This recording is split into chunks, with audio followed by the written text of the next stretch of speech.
જોઈ રહ્યા છો CNCC ગુજરાત. સુરતમાં પોલીસની દાદાગીરી સામે આવી છે. આમ તો પોલીસે નાગરિકોની સુરક્ષા અને વ્યવસ્થા કાયદો જળવાઈ રહે તેના માટે નિયુક્તિ સરકારશ્રી દ્વારા કરવામાં આવી છે, પરંતુ સુરતમાં એક વકીલ સાથે PI શ્રીનો ગેરવર્તણૂકભર્યો વિડીયો તથા અભદ્ર ભાષાનો ઉપયોગ કરતા નજરે પડ્યા છે. વકીલનું કહેવું હતું કે હું જ્યારે મારી ઓફિસથી કામ પતાવીને બહાર નીકળ્યો તે સમયે PI શ્રી આવીને તેમને જેમ તેમ બોલી અને માર માર્યાનો આરોપ વકીલે PI શ્રી ઉપર લગાવ્યો છે અને PI શ્રીએ તેમને ધમકી પણ આપી હતી કે તેઓને એવા કેસમાં ફસાવી દેવામાં આવશે કે જામીન મળવા પણ મુશ્કેલ બનશે. તો વધુ વિગત આપણે વકીલ મારફતે જાણીએ કે તેમની સાથે શું ઘટના ઘટી.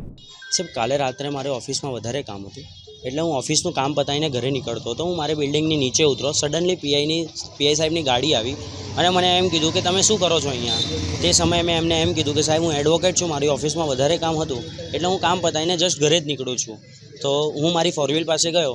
તે સમયે PI સાહેબ સડનલી મારી પાછળ એમની ફોરવ્હીલ લઈને એમની PCR લઈને આવીને ઊભા રહી ગયા અને એમ કીધું કે તમે અહીંયા શું કરો છો. એમ સડનલી આવીને ઉતરા, મને લાત મારી, મારું મોં દબાઈચું, મને મા બેન ગાળો આપી.